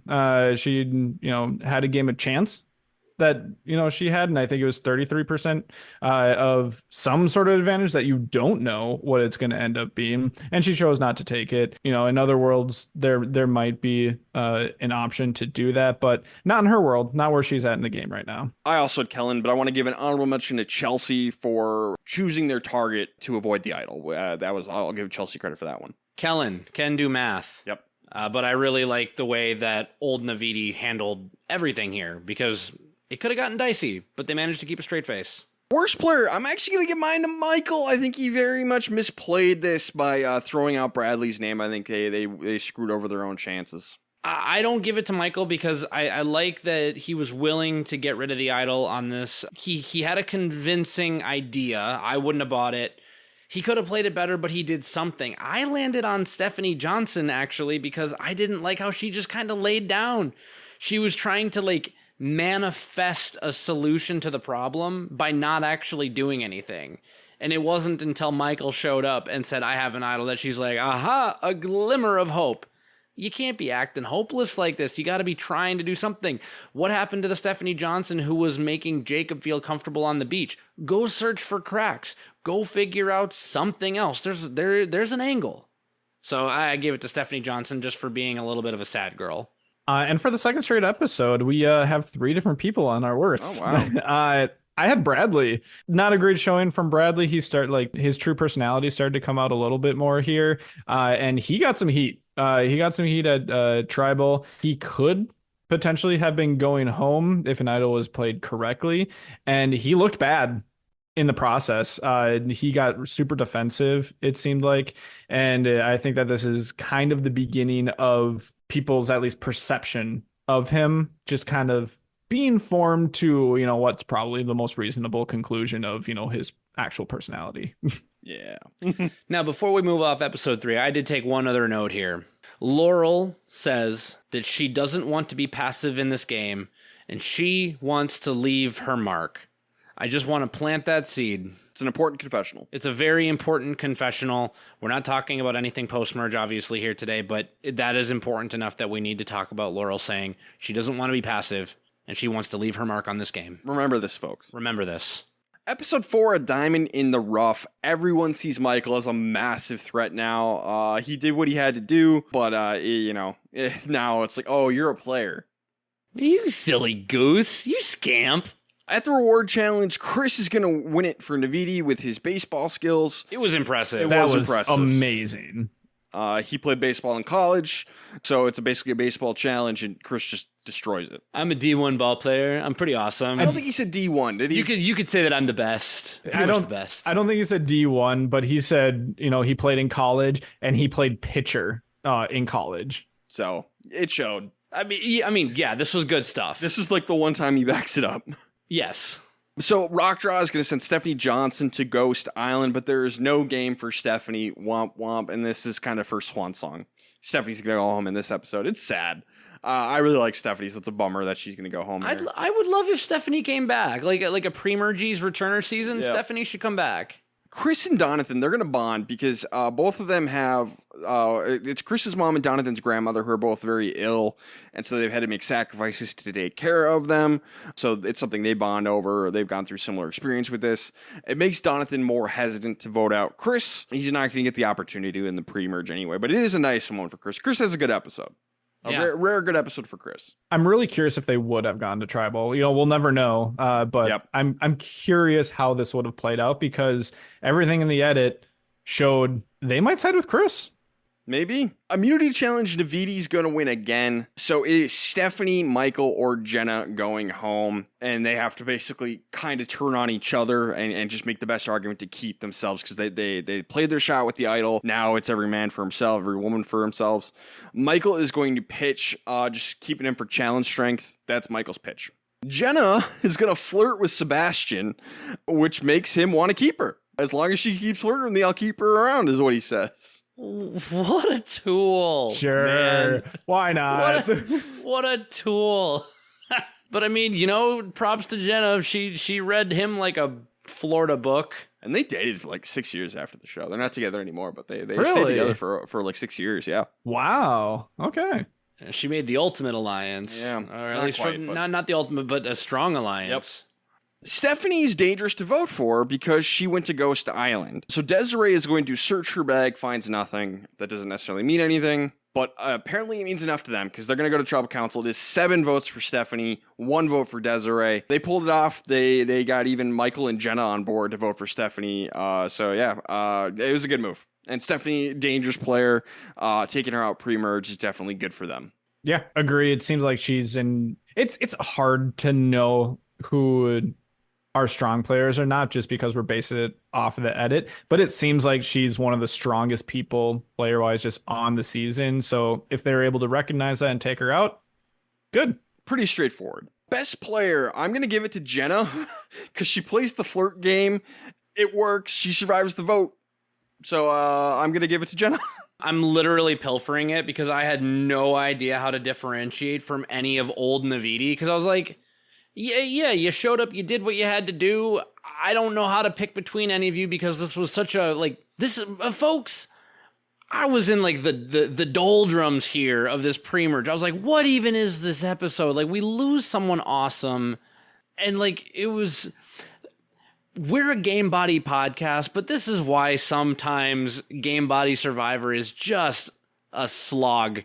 So I'm glad that Ryan talked me into Jenna because at least that was funny. But honorable mention to all of old Navidi. Yeah. So I actually give it to Chris here because, and I actually wrote this down. I'm like, damn, Chris, have an episode basically. He, I will say single-handedly, it seemed like won them the challenge there.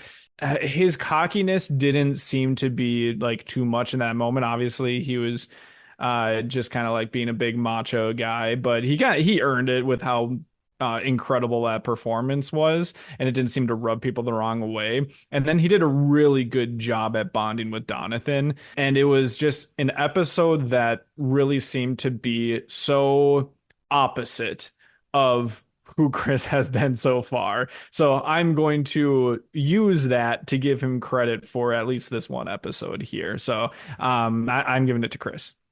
Okay. Worst player, Derek? Again, I didn't really know how to pick this. I landed on Sebastian for, I guess, being like a little bit shallow about the situation, but it doesn't ultimately matter. So please, somebody convince me of a better option here, because I'm having some difficulty.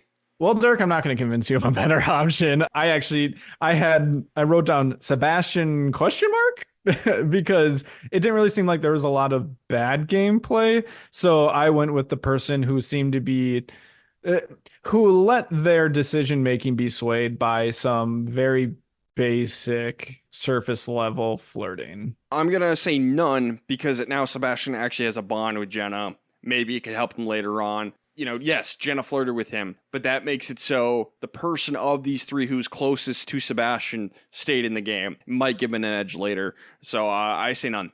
I don't know if I agree with that, because that wasn't his reasoning. Like, it wasn't like, oh, I'm going to keep this person close to me because they could be a bond later in the game. It was like, no, I like the fact that she flirts with me, and that's why I'm going to keep her. I think it's implied. You are giving the man a lot of credit. Yeah, I can't give Sebastian that much credit. Like, I'm not going to try and talk you off a nobody, but like, he has a bond with her. That could help. The episode played it as him being manipulated by Jenna, so I'm going to give him a small demerit for that. The smallest demerit. When there are 15 people still in the game, I find a hard time putting no one down. Sometimes no one plays badly. Yep. And that is your decision. Badly, Bradley, Chadley, Thadley. So sometimes no one plays Bradley. Yeah, Thadley, yeah. But Derek and I have both lost our winner pick. Ooh, that is right. We lose Stephanie here. So Derek, who did you move on to? Obviously, you don't remember at the time. So who would you move on to? Yeah, and believe you guys me, I actually paused after this episode for it, like the night, because I had no idea who to pick for my new winner pick. Because I was like, okay, maybe you go with somebody on Old Navidi, because Malolo's getting absolutely decimated outside of like the one whoop-de-wop that they pulled. So I'm staying away from old Malolo and gonna stick on Navidi. Well, Chris, no. Angela, no. Donathan, no. Okay, I guess. Thadley, no. You could just run down the list, and I pretty much end up with two possibilities. Dominic and Wendell. We haven't seen Wendell almost at all at this point, and Dominic has had a ton of confessionals. He hasn't played well yet, but based on edit alone, I'm landing on Dominic for my new winner pick. That's questionable. I think that's fair. I don't. What? Okay, well, chime in there, Mr. Bud. Kellen.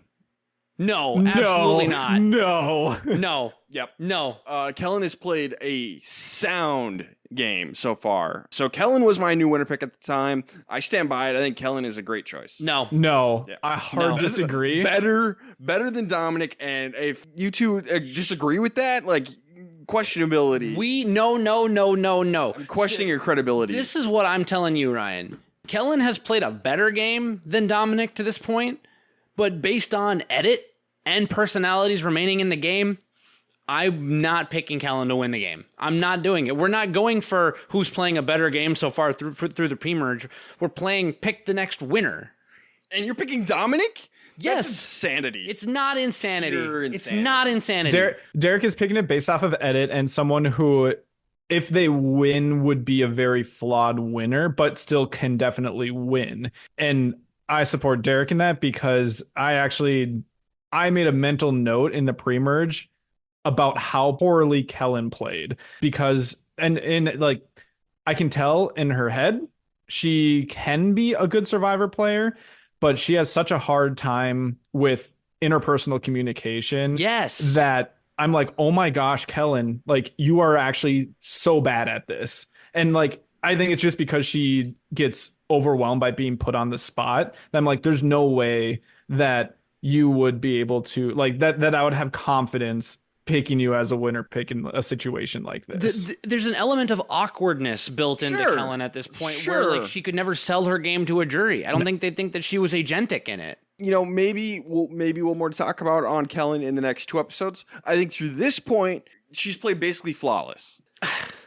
But Playing flawless We're and talking having now. But we haven't seen anything. Yeah, we have. playing flawless and seeing someone's personality in the game of Survivor and having confidence picking them as a winner pick, 2 different things. Whoa, ho, ho. Kellen got swapped into a 5-4 situation and didn't sacrifice her vote. Yeah, real top-notch stuff here. No, she kept her alliance in line through 2 votes and got rid of 2 people. Oh, whoa, ho, ho. 2 strong people. Look at this. This is groundbreaking. What a I didn't maverick. say it was groundbreaking. I said it was solid. No.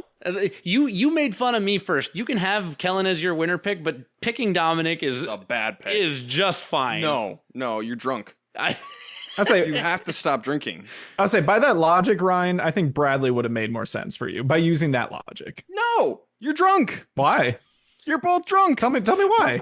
Everyone hates Bradley. Because Bradley, we don't know that We yet. don't know that Yes, yet. we do. No, we don't. Yes, we do. We only have hints. No, the entire Malolo of Brendan, Stephanie, Jenna, and Michael all said they do not like him. they're all The on entirety of outside. Malolo that's getting decimated. 2 of those people are gone. But they haven't said those same things about the other 4. Just Bradley. They seem to get along fine with Sebastian, Desiree, Kellen, and Chelsea.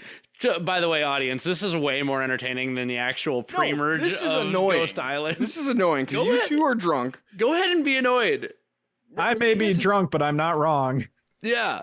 No, you're both drunk and wrong. Well, you're outnumbered. That's all that matters here. Thank you for validating me, Josh, because I had a hard time. And by the way, can I just say to the listeners, I don't want to pick Dominic for my winner. I don't. But I don't like anybody. I don't like anybody. Drunk. All right, episode 5, Fate is the Homie. We are going to get a tribe addition. We're going to move from 2 tribes to 3. We like this. Yes. I don't like the earlier tribe swap. I think there's too many tribe swaps this season, but 2 groups of 10 and then go to 3 and then merge. Is this the first time that we've added a tribe after already swapping? I think so.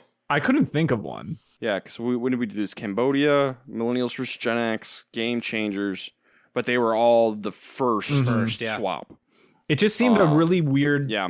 I mean, I'm not opposed to it because it's an interesting mechanic, but it just seemed weird going to 3 tribes so late in the pre-merge. Yeah. I don't like that. What I don't like is that we had 1 double episode of the original tribes and then we swapped. It's like we haven't gotten to know these people yet. This was too early, especially in a newbie season. I didn't like that. Yeah, we're doing the old ruffle, cut, ruffle on this season. I don't know what that means. Or is it riffle? It's how Vegas dealers mix up their cards. Is it riffle? Ruffle? I don't know. Remember. But all 3 tribes are 3 original Davidi, 2 original Malolo. Womp. Just copy paste the same thing that happened last time. Just like, all right, good luck. Yeah, Malolo is very, very unlucky. Desiree, fate is not the homie. I mean, for her it is. I mean, yes, I guess for her. Okay, so here are our new tribes. On Malolo, it's James and Michael from the original Malolo. They are joined by Angela, Desiree, and Kellen. On Navidi, it is Bradley, Chelsea, and Dominic, and they are joined by Donathan and Libby. And then the new tribe, the Yanuya tribe, it's Jenna and Laurel, joined by Chris, Sebastian, and Wendell. So Wendell and Sebastian reunite, and Wendell actually saved a shell that Sebastian collected and wanted to save, and then they got swapped, so, who knows where it went, but Wendell actually saved it and gives it back to Sebastian to hear. And that's something that means a lot to someone like Sebastian, so I think this makes a lot of goodwill between Wendell and Sebastian. Yeah, never underestimate what can please a simple mind. He seems like not where I thought Josh was going. he seems like a happy person, Josh. He is. I wish I could be just so happy like him by such a simple thing. Look, if my 4-year-old gave me a shell, I would act like Sebastian, but I would not feel like Sebastian, and I'm kind of envious of Sebastian for that. I'm envious of happy people. I'm actually gonna reverse that, Derek, and I think it's more like you giving your 5-year-old a shell. Sure.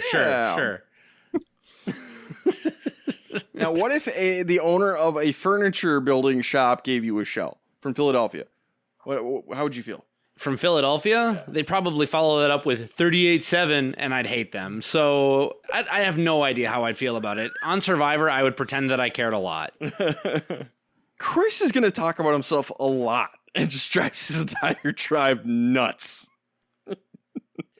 So, Chris, are you one of those guys that likes to one-up every single story that they ever heard? Nah, are you kidding me? I knew a guy who was way worse than me. Like, yeah, he is kind of Tallahassee. Like, Laurel is like... What was it? Was it not Dominic, but someone in Laurel were talking. Laurel's like, yeah, I used to play D1 volleyball. I think it was for the University of Minnesota, but I could be wrong about that. But she played D1 volleyball. And then Chris is like, yeah, I was on a volleyball team once. We actually went to like this national competition in Illinois. Yeah. You won. And then we ended up winning. Yeah. And by the way, my muscles have muscles. And by the way, I got into the salty spittoon. And by the way, and I'm the best. And everything about me is amazing. And my abs have abs. And I've got a pretty car. Over on Malolo, Angela's kind of the swing vote between the two. She's got two Navidi people who didn't betray her in Kellen and Desiree. But, where does she want to go? That's kind of the question on Malolo. Dominic has good connections with Bradley and Chelsea and Donathan. So his plan is to take out Libby. He kind of sees her as the mastermind of the Morgan vote, even though it was James. But he does not trust her and is scared of her and wants her out ASAP. That's fair. Hey, we already talked about it, I think 2 episodes ago. You got to trust your gut. And he's got a gut thing about Libby here. Like, I don't like her. Even though, again, it was more, I guess it was kind of a group effort, but James recognized the idol issue. Yeah. So we're going to go to the immunity challenge, and it's one of the ones where it's kind of a hero challenge. It's a blindfold challenge. One person is the caller and then leads them through a puzzle. So you put yourself in the hero role. It's Desiree versus Dominic versus Wendell. Yanuya wins and Navidi gets second. Desiree, she was from Malolo. She got her tribe to the end puzzle first and blew it. So Desiree's fault, they lose. Malolo is going to tribal council again. In fairness, Kellen sucked at that puzzle. Like, they even showed Desiree saying, like, the little triangle thing. Said it in the little triangle thing. And Kellen was like, what little triangle thing? I don't know. Maybe the one thing going around the circle that isn't a circle. See. I'll say at one point she's just like, don't get mad at me, I'm trying. It's like, okay, well, maybe just listen. Desiree needed to stop yelling and be more to the point. They were both bad. Desiree was really bad. I never hold it against the blindfolded person because they are. This is up to the caller. This is on Desiree. So no, I'm going to defend Kellen here. Again, defend her all you want. For the record, I do think that Desiree was worse. Yes, but they were both bad. But Kellen was bad. She finally has to do something hard, and she can't do it.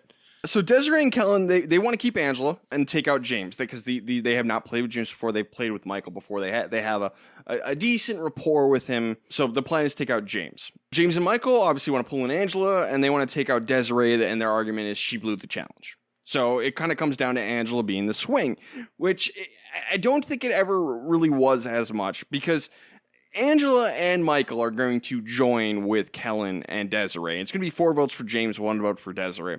So I don't know if Angela was as much of a swing as was really presented because Kellen and Desiree were not the ones who betrayed her. So was this the right move? It comes down to Angela. Who does she feel closer to? And James strikes me as someone who isn't great at the social game. It seemed like he had a hard time getting close to people. And, if that's the case, then yeah, it makes sense that Angela would go with people she has more of a connection with. So I thought that this was a fine move, and especially because it was a 3-2 situation, I agree that there wasn't actually a big decision here. I think the fact that they brought Michael in shows that it's, look, we're in kind of a cruddy situation. There's only 5 of us here. There's nowhere to hide. There's no hardware that we're aware of. We're bringing you in on the vote because, we're not here to ostracize you. So I think the way they did it was also good. We're voting for James and we're telling you about it. I think that's the best thing that they can do in this situation. And if they decided to vote out Michael and tell James about it. But I'm going to go ahead and trust them. And if I'm reading between the lines, I agree with you. I think James probably struggles with the social game just a little bit more because Michael seems to be great at it. Yep. That's not necessarily a dig on James. In this situation, I just think that Michael's better. Yeah, I had a hard time with this one. I wrote down, I'm like, maybe? Because to me, from Angela's perspective, I would have wanted to try to, keep James just because she She had a rough time at that on that tribe just because her original tribe turned on her, and I would have some trust issues if I was her after that. And James yeah. seemed to be the person that she could be closest with. So the question is, what would the alternative be? And would she be able to change those votes in order to keep James around and still be in a good position? So that's what I was having the hardest time with. It's kind of like sure, I guess, like it works. Bummer to see James go here. I don't think he was, like I said, I don't think he's great at the social game, but strategically, he had a great mind for the game. And I think, he's another one along with Stephanie cut down too early. What could have been? Yes, I agree with that. Yeah. Best worst player. Josh, who do you got?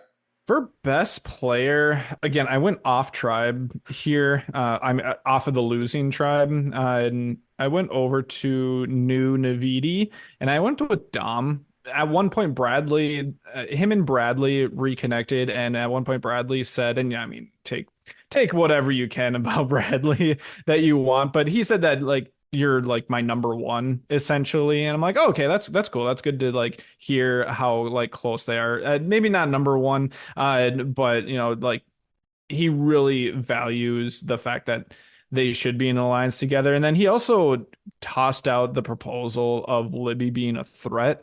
So I think that he just opened up some, potential other cracks there for getting her out.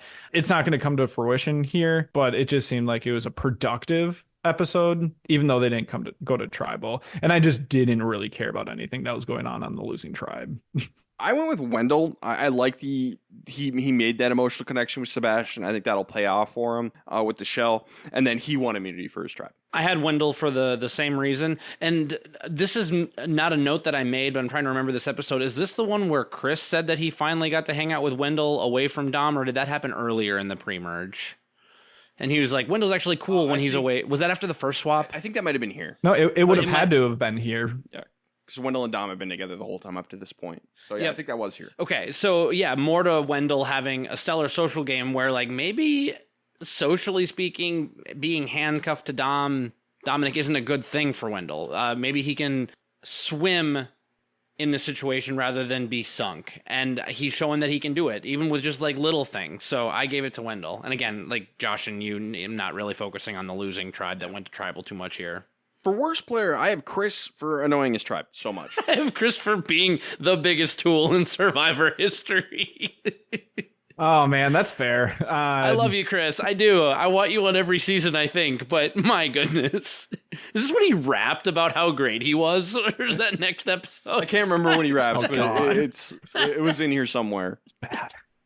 That is completely fair. I don't fault you for it at all. I had Angela here just because I think that it was in her best interest to keep James around, and she just kind of she's kind of been this way the entire game where she just kind of lays over, it seems like. So I'd like her to kind of stick up for her alliances or who she feels most comfortable with long term a little bit more. So it's just more a demerit on her game than something we already know about Chris.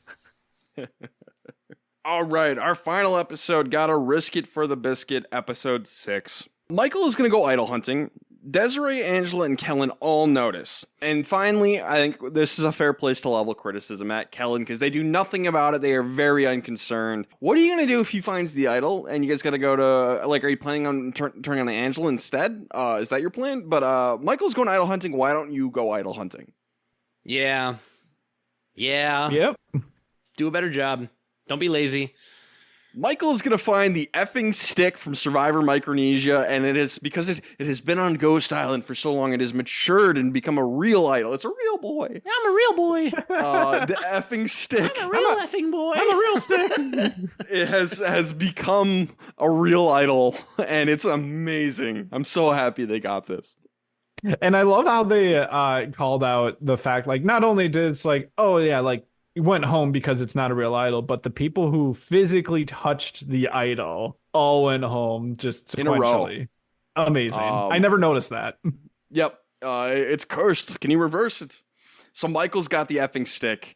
I'm really jealous of Michael. Can you imagine how cool it'd be to find the idol and it's the effing stick and it's real and it's a real idol now? Well, he had the James idol from China too. Oh. Like the idols he's finding are the absolute best. Yep. Yeah. These are amazing. I mean, all we need is the medallion of power. Yeah. Like, this goofy production twist didn't do anything. But don't worry, it's a real idol now. It's a real medallion now. It's a medallion with Actually real has power. power now. We called this the medallion of something because that's what it does. So at the reward challenge, Navidi wins. They're going to send Kellen to Ghost Island. She's been there before. It's kind of like the Exile Island theory of just keep it contained. Fair enough. This time Kellen is going to play because she has a 67% chance of winning an advantage and only a 33% chance of losing her vote. She's going to play it and she wins an extra vote. So good for her. Yeah, And I like that she chose to play this time. I think being up 3-1 in the numbers and a 67% chance, I think this risk proposition makes so much more sense, and you're not betraying math to do it. Mm-hmm. Yeah, and if you don't go to tribal council and you end up merging, you would like to guess that you're not going to be a deciding vote and it's not going to be perfectly split down the middle. That can happen.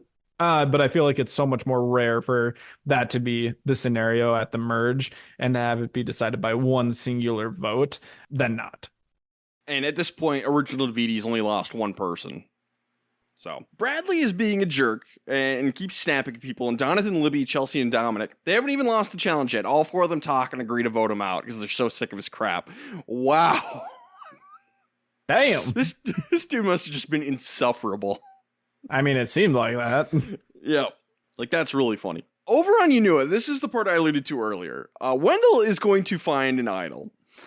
And it's Eric's immunity necklace, giant immunity necklace from Micronesia that he gave up. So he finds out it is giant. How is he going to hide this and get this to tribal council? Because it's just huge. And that is amazing. This is so funny to me. And I think we should do more of this, is make the hidden immunity nails just giant and awkward, like a giant rock. Yeah. Why are you carrying this rock to tribal council? I know that you've proposed this in the past of just some goofy, comically large idol just to put someone in a weird spot or just make it just an entertaining charade for them to just carry it with them to tribal council. This is going to be the closest that we're going to get to something like that. I would love to see Wendell just wearing this in, the woods and someone come across and be like, wait, that's not our idol. What? No. What are you doing with that? Just be like, well, I'm a furniture maker. I decided to make myself my own immunity necklace. Guys, look at this necklace I made. You made the immunity necklace from Survivor Micronesia? Yeah, big fan of the Black Widow Brigade. Big fan. A big fan of Eric from Hell, Michigan. Yeah, this makes me laugh so hard. I love this. I think we've talked about it before. Like, wouldn't it be funny if it's like, it's like a Horcrux rules. Like, anything can be a Horcrux. Like, anything can be an idol. Yeah, instead of just like random little things with beads. Just I love it when they do just wacky stuff. Like Jeff's ball cap, right? Like, that's an idol. Or the podium. The whole podium. The whole podium is an idol. You have to throw it in the fire. Remember the hammock that you got on that one reward? Well, now it's an idol. Yeah, like that would be amazing. Like, yeah, you can play this, but your tribe's gonna lose a hammock. And you're gonna be really questioned every time you tear down the hammock to bring it to tribal. Like, amazing. Jacob's dirty sock. Or maybe they went and fished out the shoe that got taken by the ocean. Just anything. I love it. So Wendell has an idol. It's just great. Immunity challenge, you knew he was going to win. Michael single-handedly gets second from Malolo. So Navidi is going to tribal council. Whoopsie. So Dominic and Chelsea are actually the swings this time because it's like, do we want to get rid of Bradley or do we want to get rid of Libby? We are so sick of Bradley, but Libby is the threat. And apparently Bradley is so insufferable that they're going to get rid of him. 4 votes for Bradley, 1 vote for Libby. Behind the scenes, what was an additional factor is Bradley and Kellen were super close, and they were a little worried about them being a duo come the merge, so that was an additional factor. But yeah, it's going to be 4 votes for Bradley, 1 vote for Libby. Like, even with that worry of a duo, I still think this is the wrong move, because Bradley is a number for you. And just letting someone you see as a really dangerous Malolo player slip through, I just think was a mistake. Yeah, I agree completely. That'll be reflected in, I think, my in my worst player of the episode. As annoying as Chadley is, this wasn't the time to vote him out. I mean, Dom, you've been a very loud player. It'd be nice to have an annoying shield come emerge. Take him to the end. And I believe that like Thadley has talked to Dom about like Dom being, you know, one of his number ones. I didn't know about the Kellen Chadley thing, but like we heard him say on the season that like him and Dom are really close and he trusts Dom. Why would you vote that person out? That doesn't make a ton of sense to me.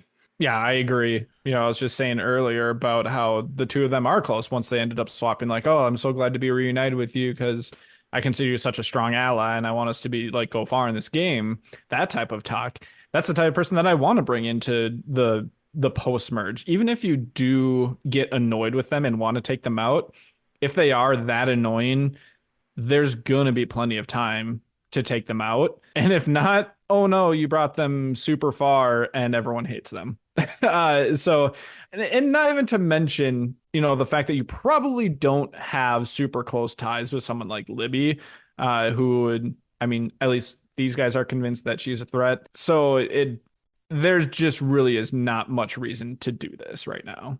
There's more utility in keeping Bradley than Libby, I think. Much more utility. So best and worst player of the episode, Derek, who do you have for best? I mean, I have best to Wendell for continuing to be awesome in the social game and then being pivotal in the challenge to help them win. I gave an honorable mention to Donathan.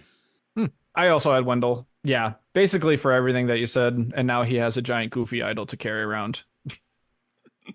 Similar thought process. I went with Michael because he found an idol and he single-handedly saved his tribe from going to tribal council. It was like 100% on him. I get it. Yeah. So I went with Michael. Found the effing stick. Got the effing stick. Worst player, Josh. Who do you got? I had Dom here just because I think with the decision, you know, of Libby versus Bradley, I think he loses the most from this just because it seemed, you know, I know that you brought up, little known fact that Bradley and Kellen were close. That was not shown to us, so I'm not going to use that. And I think that Dom is hurt the most by this. So I gave Dom an dishonorable mention, and it was really close between him and Chelsea because kind of the similar reason, you know, losing Bradley versus keeping Libby. Chelsea's had more time with Bradley, so they should be closer. Dom has had more time with Libby, so it would make slightly more sense for him to keep her. So by a game of inches and just, you know, based on how much time they spent with the other person, I went with Chelsea. I'm going to try and whoop-de-wop Ryan's logic on him a little bit because we've had Dom say, I don't like Libby. I want Libby gone. Here's Libby on a silver platter. I'm going to vote out someone who called me their number one. Dude, fair enough. What is this big galaxy brain nonsense? Dominic Anate, man. You got to do better, dude. I'm not going to fight you. I can't fight you. It was a game of inches. Real race to the bottom. Yeah, real race to the bottom. All right, so let's check in with winner picks now that we're done. We're wrapping up the pre-merge. So, Josh, you have Wendell still. Yep. How do you feel? Do you want to stick with Wendell, or would you? You have to stick with Wendell. Would you switch if you could, though?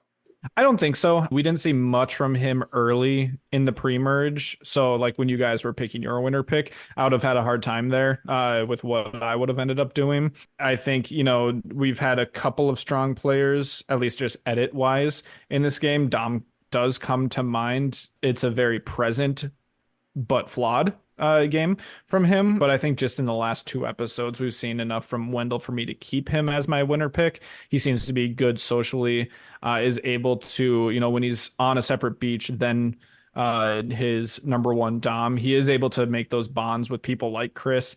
He went out and did find an idol, so I'm gonna stick with Wendell. Okay. I have Kellen. I would stick with Kellen. I think she's playing a really solid game. What? I wish she would have gone after Michael for finding idol hunting, but no, I still think Kendall's playing a really good game. Oh, okay. Can we reverse, you know, 2 episodes or whenever you guys made your winner picks, and you know we gave you crap about it, and you're like, oh, I'm doing this now, and you know she's gonna have a couple of rough episodes. Okay, I didn't say that. Okay, That's not what I said. Here you go. That's not what I said.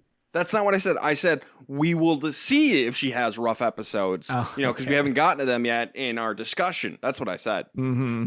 I would absolutely not stick with Dominic. I am stuck with Dominic, but man, me, oh my, he is trying so hard to shoot himself in the foot, and the game is not letting him somehow. There are 2 people that I would consider swapping to right now. Wendell is one and Laurel is the other. And the primary reason that I would consider swapping for Laurel is that confessional that we got in episode, I think 2 or 3, where she's like, I'm not going to stay passive in this game. I'm going to leave my mark. It's based in editology. She's still in a good position being with Navidi, and she's not making any of these mistakes. And we have seen her have a really good, first of all, she can keep a lid on Chris a little bit. She can like placate to him. We got to see that in episode 6, and she's got a good rapport with Wendell. So Wendell or Laurel is who I would swap to. I would probably go with Wendell just because he's had a more impressive and like loud pre-merge, but I would swap to either of them over Dominic any day of the week after this episode. One person that wasn't brought up that I would also definitely consider is Donathan. He's done a really good job at just fitting in through all these swaps and really just doing what he needs to do. His name came up in the first 2 episodes of the season, and since then it seems like he's been in a pretty good spot even when being in a bad spot, if that makes sense. Sure. Let's get into best and worst player of the pre-merge. I think it's going to come to no shock, but some anger maybe. My best is Kellen. I just think she's been the most consistently good. Even if it hasn't been loud, even if it hasn't been flashy, sometimes that's the best way to play Survivor. So I have Kellen.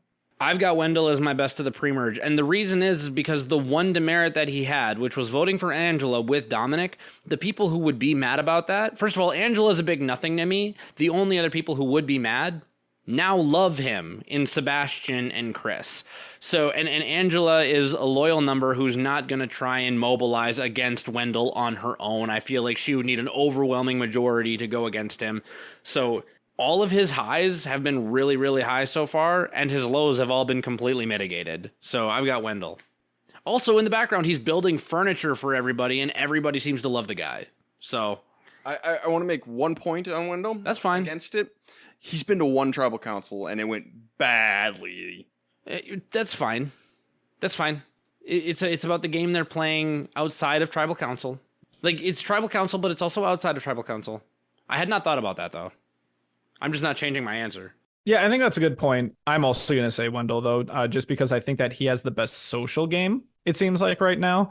So if he were, to go to more tribal councils, and we'll see, obviously we're going to go to tribal council at the merge, as long as he doesn't torpedo his game, he should be in a good, just general spot with his positive social game.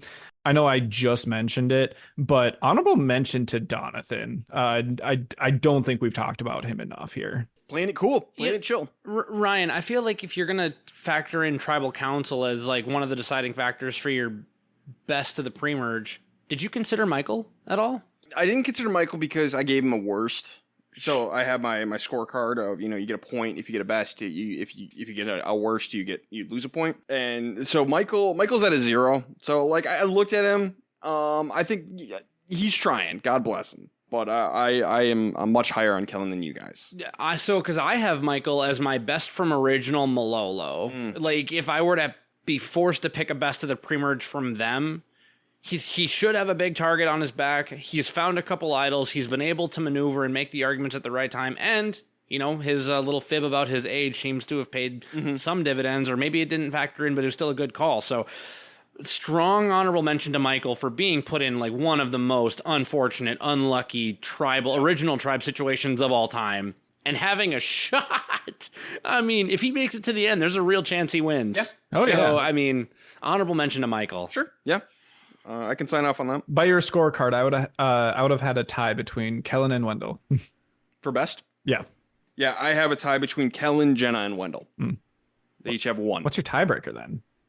I just think about it. Okay. Yeah. Great. Yeah, I just think about it like, and who has just performed well all across the board. Sure. Worst player, mine is Angela. She's not good at this game. Overly loyal, and then just kind of like a dead fish. She's just kind of flopping around. She's my worst. I was between 2, and it's Angela and Chris, and I picked Chris just because he's a hyper douche. But you're right, it is Angela. Because Chris, as much as he annoys me, but also as much as I love him, he is a physical beast, and he has that going for his game. And he didn't go to tribal council once. Angela really is kind of batting, well, not 0, because I guess she made Well, I don't know if she made the right decision sending, James home, but I'm good with Angela. You've changed my mind. I said Chris, I think, but Angela, I'm pretty sure. Yeah, Chris is just an anomaly because he did not go to tribal council at all in the pre-merge. Like Seabass is also like he's not good at this game either. People seem to like him, whereas Angela, yes, her original try was fine cutting her. Yes, at least Seabass can bro out with the other guys. Doesn't seem like Angela gets along with anyone overly well. Yeah, to me, those are the three. It's Angela, it's Chris, and it's Sebastian. I did not think about the fact that Chris has not been to a tribal council, so that's a really good point. I think I am gonna opt for Angela just because her gameplay is questionable at best. And she reminds me of a classic season 12 player, which isn't going to work well in season 36. She has I think back to the first big decision of what she's going to do, and she's like, oh well, I can't. I have these other bonds, but I can't go against my original tribe, and we're gonna be strong, Naviti's strong. Oh, but we're gonna do this, and there's not really confidence in herself in a strategy of a game. It seems like she's just kind of floating through the game of Survivor right now. I'm not going to go ahead and say that she's a bottom tier awful player or anything. You just don't see her being able to win this game. She reminds me a little of Sierra's mom, Laura Moret, or maybe Heidi. Was it from 42 or 43 or 44? 44. That's who I kind of associate with Angela a little bit. Okay. I could totally see season 12. She kind of reminds me of Ruth Marie and Tina from the Panama. Just kind of there. It exists. Okay. Any other thoughts so far going into the merge? I really hope it gets better. I honestly do not remember a whole lot between here and the second to last episode. So I'm excited to almost watch this with fresh eyes, kind of. So sure, that's sure. it. That's it. Bring it on. Anything for the weather report? There's absolutely nothing to note. Okay. Last thing we had to do is check in with Josh Wessler, our memorability consultant, correspondent, whatever, for the most memorable moment of the pre-merge. Josh, yeah, give it to us. Yeah, what is the most memorable moment of the pre-merge? So I do take notes whenever things come up, and I'm just like, oh yeah, I remember this from the first time watching. I didn't mark down anything because as far as defining moments go, there wasn't really much here because it's not specific. The moments aren't specific to me for the things that I remember from the pre-merge of Ghost Island. It's when people find past advantages and oh, do you remember when this happened? Do you remember the idol from Survivor China? Do you remember Eric's idol? And I those are hard for me to put down as being the most memorable moments of the season. Also, just kind of a fun meta one. I think the thing that I remember the most of the pre-merge, I can't use because it's Stephanie going home. Because it was so memorable related to our out of the game group. Sure. Because it was hilarious that I think Derek's wife, Sarah, had her at the time and immediately went home. No. She had Brendan. He immediately went home, and then that was really funny because he was a decent pick for Sarah. Laura had Stephanie Johnson with, I believe, the first or second pick of the draft. And I was really pissed because I wanted her. I think I actually ended up with Kellen. But yeah, it was kind of a bloodbath for our group at Ghost Island. A lot of us went home early in the pre-merge. Yeah, so I don't know why, but that just sticks out of my mind. And I can't, that's not something I can really pick. That's very meta. Unless you guys have suggestions, I have in general, don't have one. In general, the Ghost Island member berries, basically. The one I had was Jacob pouring the rice into his sock. Because it was so gross. And I actually I didn't remember he did that. I remembered that the ocean took his shoes. Oh, okay. So I guess I was like, oh, that's right. He's going to lose his shoes or he loses his shoe or something. I remember Donathan being, fun and likable. Wendell makes furniture. I have no idea. I don't remember either of those two things about Jacob. You know, another meta one that you can't use is my just referring to Bradley as Chadley and Thadley. Like, I like Wendell finding Eric's immunity necklace and like this giant hidden immunity idol. That one sticks with me. Because that one's really funny. there's truly no defining moments for this pre-merge for me, man. Yeah. And you know what? There's nothing to say that there has to be one. Like, we could say there's no memorable moment. No, unfortunately, you have to pick the most memorable of the unmemorable. Okay. Most memorable. Okay, so I will go with what do I think is going to be the most memorable, because I cannot, in good consciousness, like say that, hey, this is the one that I remember the most from the first time watching. It just doesn't exist. So I will instead switch to what is going to be the most memorable, or what I think is going to be the most memorable. And I think I'm going to go with, it's going to be one of the advantages. I think it's going to be Wendell and Eric's idol. I think it'll be that one. That one's just funny. Seabass's confessional, the Malolo lows, the low of the no Malo low. Exactly. Word for word. All right, we'll see if the post merge can do better. One can only hope. One can only hope. It will, because I remember a little bit. Okay. That's a little tease. There's something memorable happens. There is one that I remember. Okay.